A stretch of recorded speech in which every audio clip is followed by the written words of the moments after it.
Well, good afternoon, ladies and gentlemen. Thank you for joining us for this segment of Lifting Community Spirits.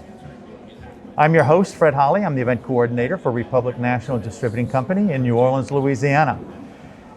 We're here at this segment this week at Gianna Restaurant. This is one of Donald Link's newest restaurants, Italian Flair. I'd like to do a shout out to Heather Lally, who's the Director of Operations for the Link Group, and thank her personally for allowing them to host us here today. So, also today, I have two very, very important and distinguished hospitality people that I'd like to introduce to you. The first one is the General Manager of the Royal Sonesta Hotel, Mr. Al Gross. Welcome, Al. How are you, Fred? Good to see you. Good to see you. And our second is the General Manager of the Hilton Riverside, Mr. David Piscola. Welcome to you. Thank you for having me. Very good. So as always, starting this conversation off, we have a cocktail. And we're going to lift community spirits here by raising the cocktail and taking our masks off and having spirited conversation. So gentlemen, thank you very much for joining. Cheers. Cheers. Cheers. Cheers. Cheers. Cheers. Very good. To uplifted spirits. That's it. That's it. Well, I'm having a glass of Henriot Champagne, and Al, you're having a glass of Bouchard Pinot, and David, you're having a fabulous Mai Tai. Yeah, made with Cane Run rum and Myers rum. So, let me ask the first question to David, because you're the new guy here in the city, and coming from the Bronx, I wanted to know, first off, a little about your history. Tell the people that, and how New Orleans has treated you so far. Well, that's a great question. So, my background, typical Italian kid, right? And so I grew up in South Bronx. It was a Irish, German, and Italian neighborhood, and quickly realized at an early age when I would go to my grandmother's house, which was a 5-story walk-up, rent-controlled apartment, 1-bedroom apartment where she raised her entire family. And the kitchen table was no bigger than this table. And on Sundays, we would have a big Italian family dinner, right? And there'd be 40 or 50 people in this little apartment. And as a small child, I'm thinking to myself, who the hell are all these people? Like, who are these people? And some of them my aunts, some of them my uncles, cousins. But you quickly realize in that culture, if you had extra food, you shared it with people that didn't have it. So everybody was welcome. Everybody's welcome. And as soon as you crossed the threshold of my grandmother's apartment, you belonged to her. She took care of you. She would give you the shirt off her back and provide you that hospitality. And I learned at a very early age, that's what I wanted to do in life. So I quickly started cooking before I was legal. I've been working full time since I'm like 12 in restaurants. Went to the Culinary Institute and then cooked professionally for about 10 years in Manhattan. Worked with all of the old guys on the Food Network. I worked with all of them back in the day. Okay. Bobby Flay and Anthony Bourdain and all those guys. I worked with them. And then, of course, joined Hilton, and the way the winds blew, I blew here. I was told if you marry a girl from Louisiana, you're going to end up in Louisiana. So my wife's from Baton Rouge. Worked actually at my hotel for a number of years before we met at the Washington Hilton.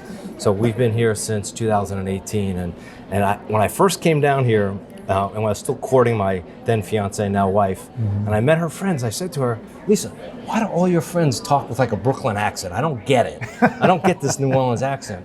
But now I'm quickly realizing, honestly, there's a lot of similarities between New York and New Orleans. And other port cities where you had these waves of immigration. They brought their culture, and they've kind of grew into it here. We'd call it a gumbo, kind of a melange of what that culture was. So you see the essences of the Cajun, the Creole culture, but you also see the Irish, you also see the German, you also see strong influence of the Italian culture here.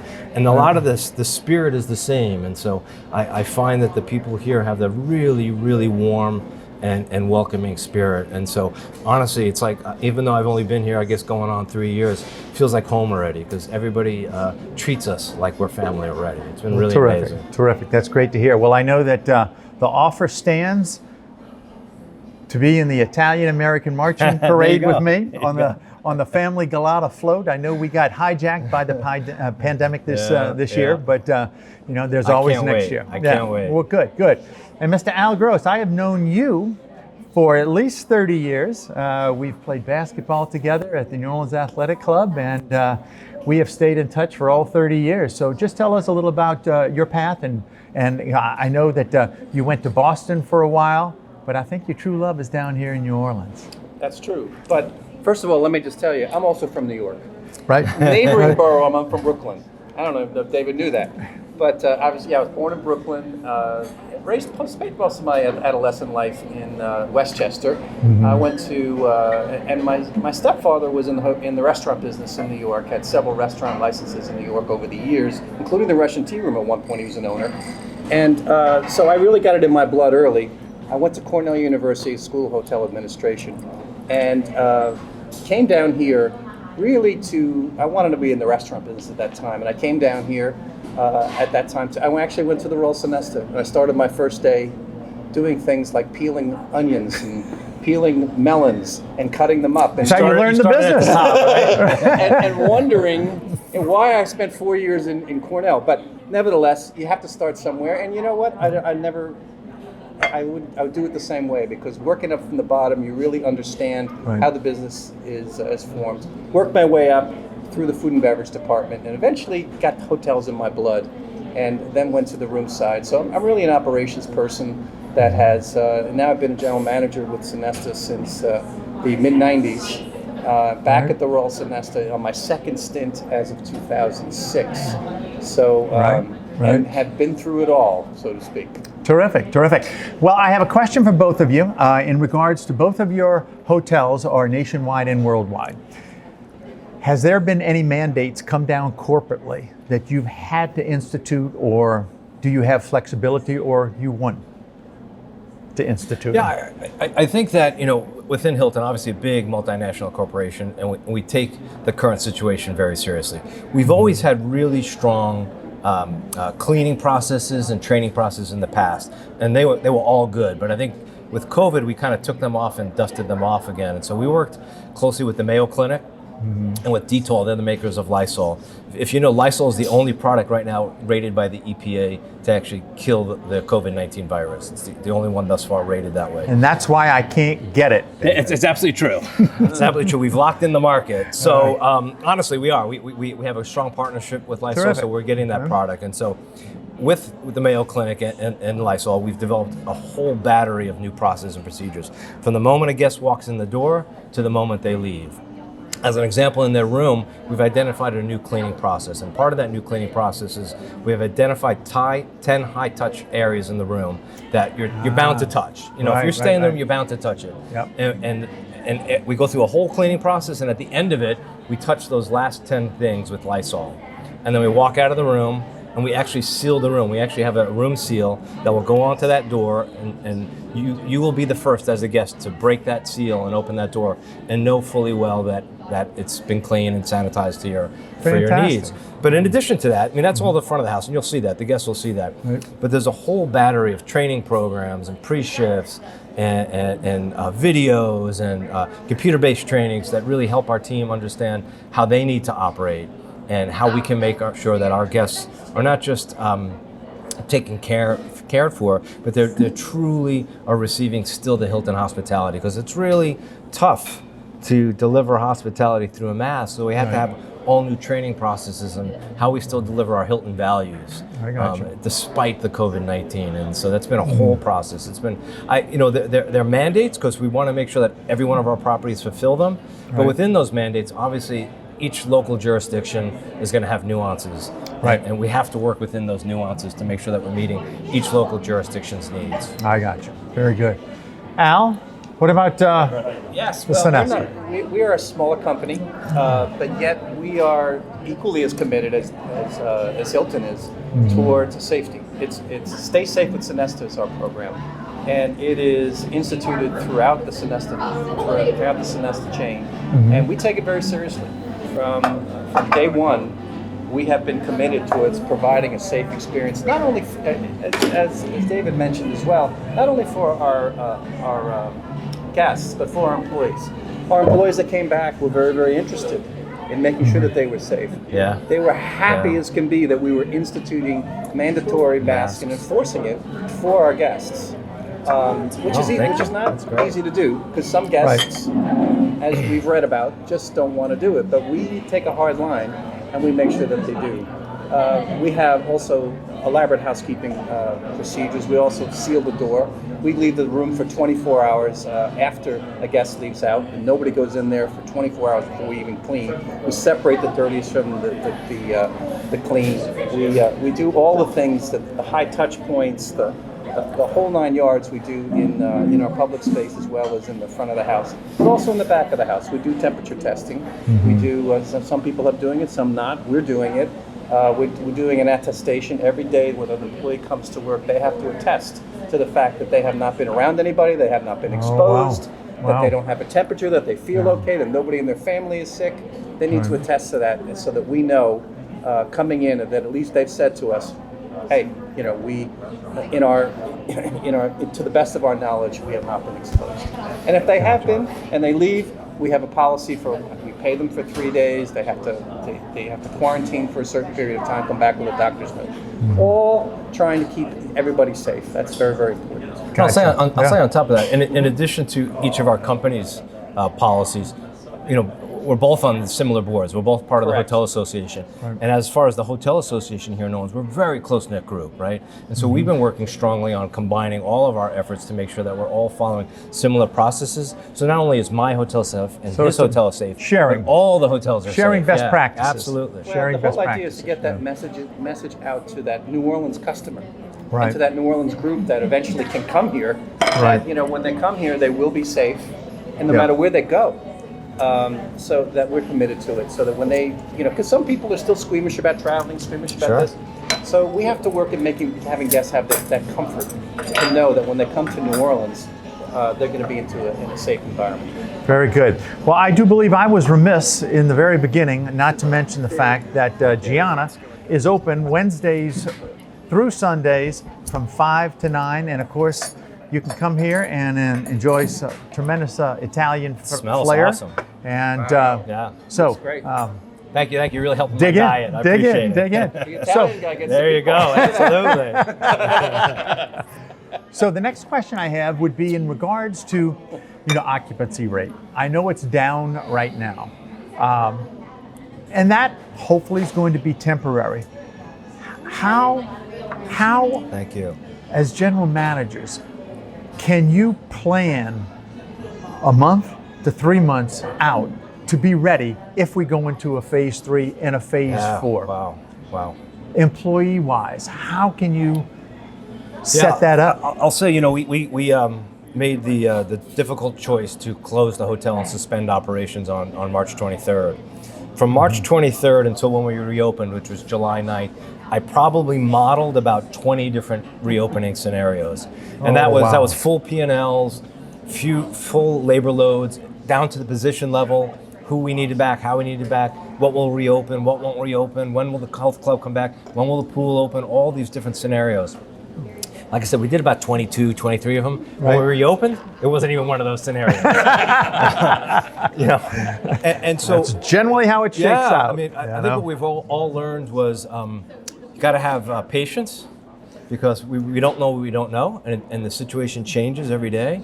You got to be flexible because, again, things are going to change. Yeah. And you got to have grit and determination. You just got to stick with it. Right. And so we've spent a lot of time conjoined efforts across the multiple experiences in the hotel. So we've got finance, HR, operations, et cetera, sales, all coming together to build those plans. And we're building them basically every day. In fact, I was working on the plan number 26 today to talk about what it is. Because what we've done is, we've partnered with a local university to house students Right.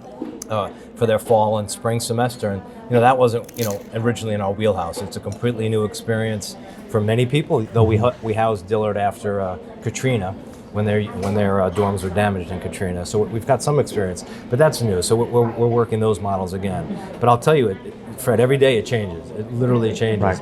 And so some days I'll be really, really positive and say, great, let's bring back more people. And the next day something comes out in the news and the cases will change, and I'll say, well, hold off. Let's wait a little while. Let's change our plan a little bit. Let's manage it.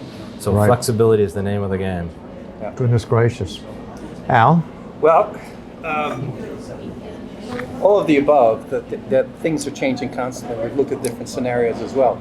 You know, one of the big things that I have to look forward to is the reopening of Restaurant Revolution. And right now we're open on Open Table in September, the middle of September on. Fine. Now, you know, as things change, I don't know if we'll be open in September, but I'm hoping against Right. that September is when we'll be able to reopen.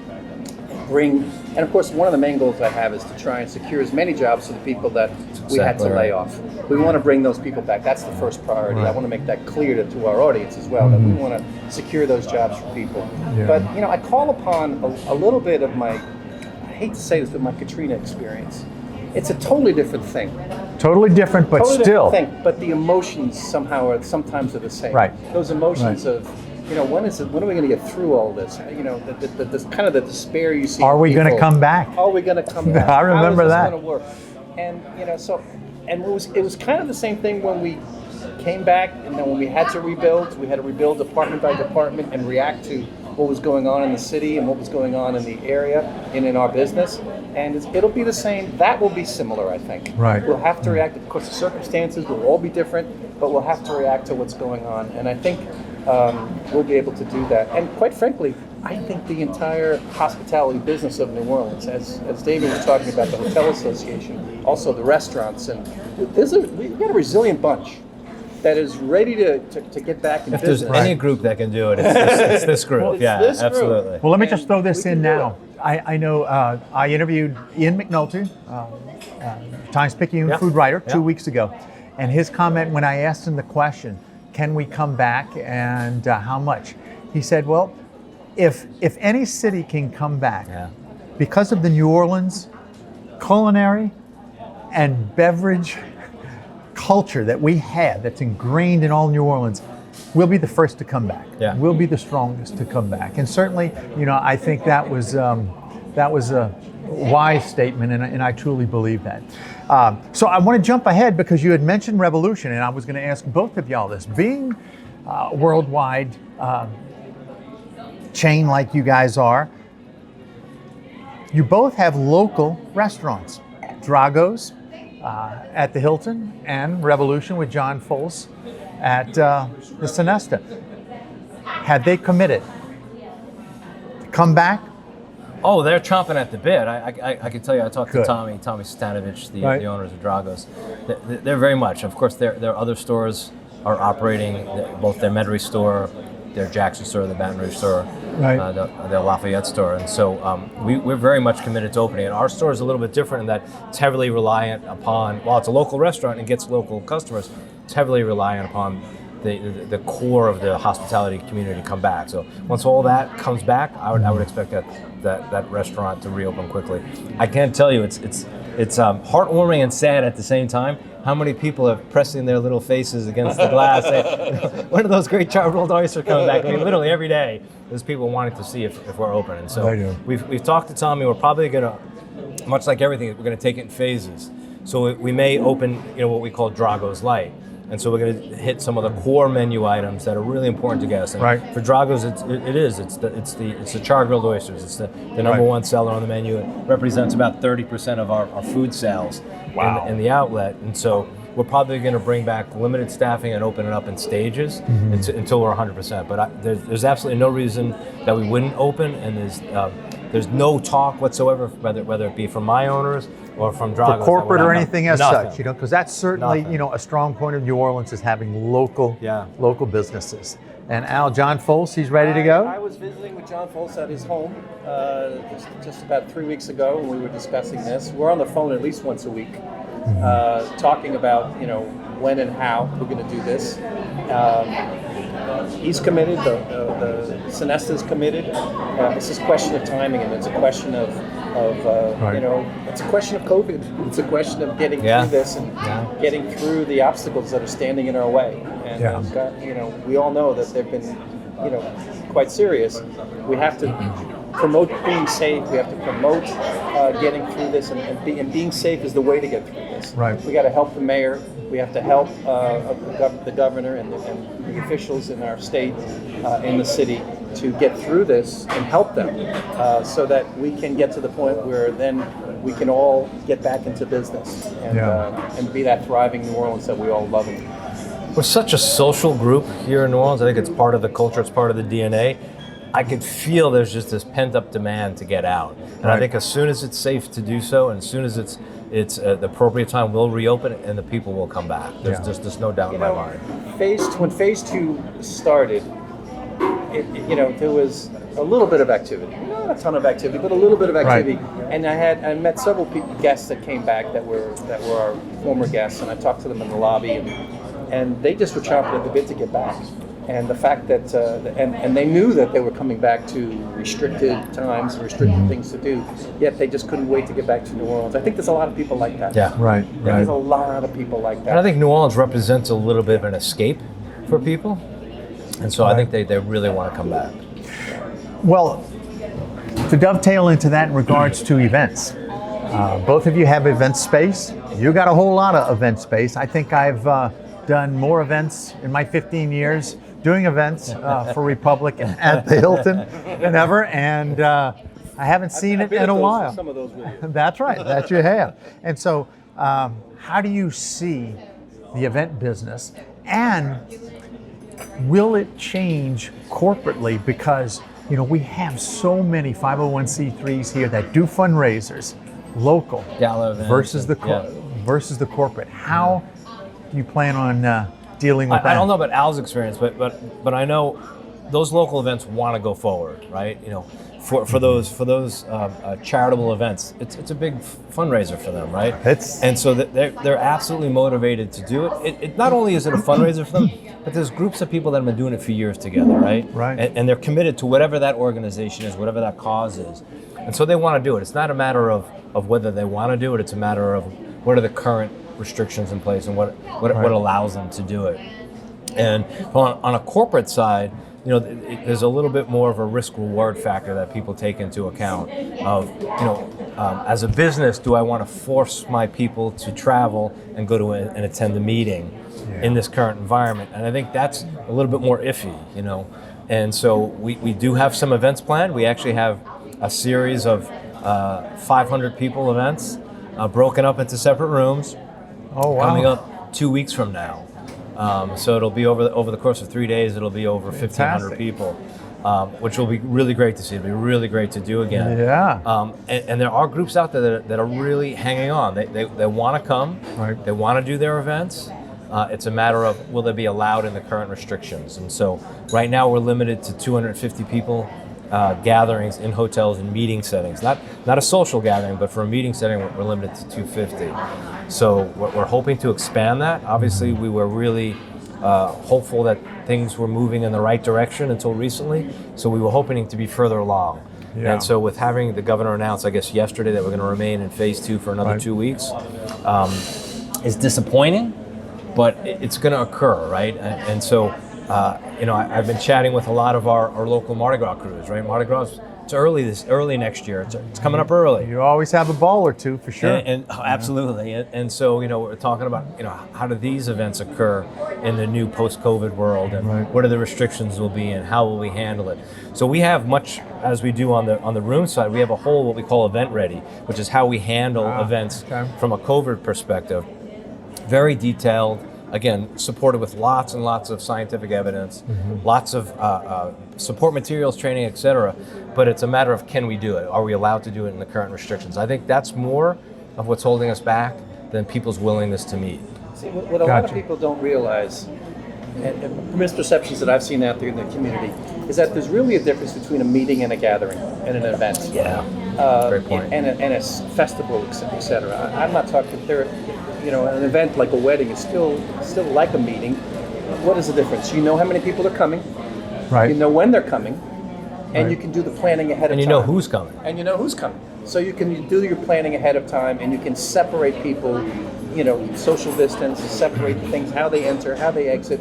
You can handle those things much safer than you can a gathering, let's say for French Quarter Festival or things of this nature. Right. People are just gathering. You know how many people are coming, they just come. So I think that, as we move forward, I think that there'll be an opportunity for those types of things to move forward maybe first. because of that very reason. Gotcha. Okay, well, very good. Well, I know that we are running probably a little over, so let's just wrap this up. And lessons learned over the last 4 months. What's been the biggest challenge for each one of you? Just one or two challenges. You've already mentioned somewhat similar to Katrina, which no question about it. You know, it's been emotional. I've always been a believer that it's never as good as it seems and it's never as bad as it seems. So when we were at the height of our business back in 18 and 19, I would tell people all the time, let's not take things for granted. You know, things are going well. Let's make sure we take care of business, all of those types of things. I kind of feel the same way now. It's never as bad as it seems. It seems pretty bad at times. But there's going to be a recovery. There's going to be there's that optimism at the end of the tunnel. Right. When we get there, it's going to be a lot of fun. A lot of great takeaways, so I certainly appreciate it. Cheers. Cheers. And we'll lift community spirits. Cut. Told you we could.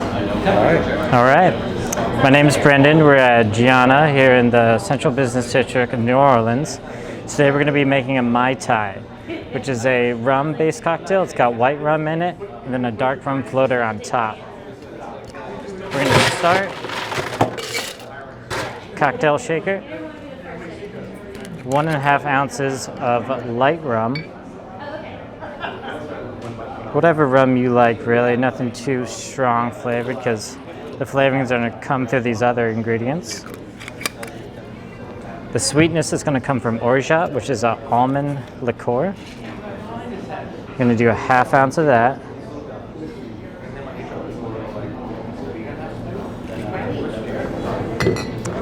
Half ounce of lime juice for some acidity. Keeps it nice and bright and fresh. 1/2 ounce of dry curacao or orange liqueur will work as well. I'm gonna give that a shake.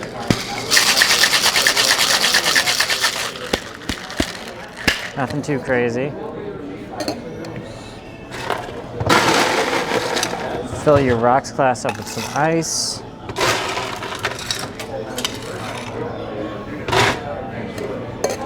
If you have a strainer, you can use that, but if you got a nice steady hand, you can go ahead and strain like so. And then we're gonna take that dark rum I was talking about. Take 3/4 ounce and then just lay it right on top. It's a good way to get you started. It keeps the rest of the cocktail from not being too sweet. Garnish it with a orange slice, maraschino cherry, and a little slap of mint for some fragrance on top. There you are, Mai Tai. So my name is Brendan. I'm here at Gianna Restaurant in the Central Business District of New Orleans.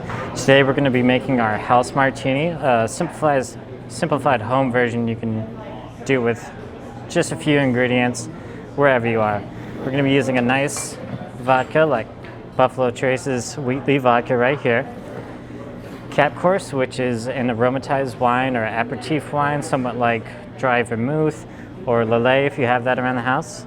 This is going to be saline, which is water to salt, 10 parts of water to 1 part salt. Just dissolve it, adds a little saltiness to the drink, but you don't have to use olive juice. And then lots of lemon peel. So I'm going to start by adding 2 lemon peels to our glass. If you like it lemonier, go for it, add more lemons. If you don't, then don't. We're going to add 2.5 ounces of Wheatley vodka.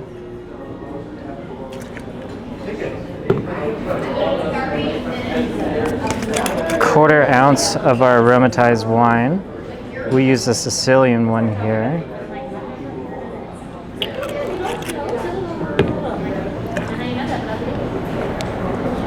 Three drops of our saline solution. And if you like saltier, then use more, just like the lemon peels. Just all based around your taste. Now usually here we let the lemon peel sit in for about an hour to really infuse into the vodka. And I don't have a spoon, I'll be right back. There, now it's had some time to sit. Give it a little stir.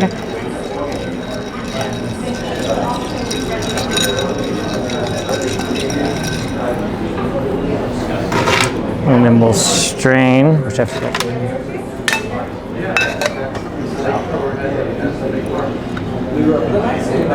Like cold glasses, feel free to chill your glasses ahead of time as well. And then, like I said, if you like a lemon here, feel free to garnish with some lemon as well, but we use a caper berry and an olive here. And there you are, the Martini alla Gianna.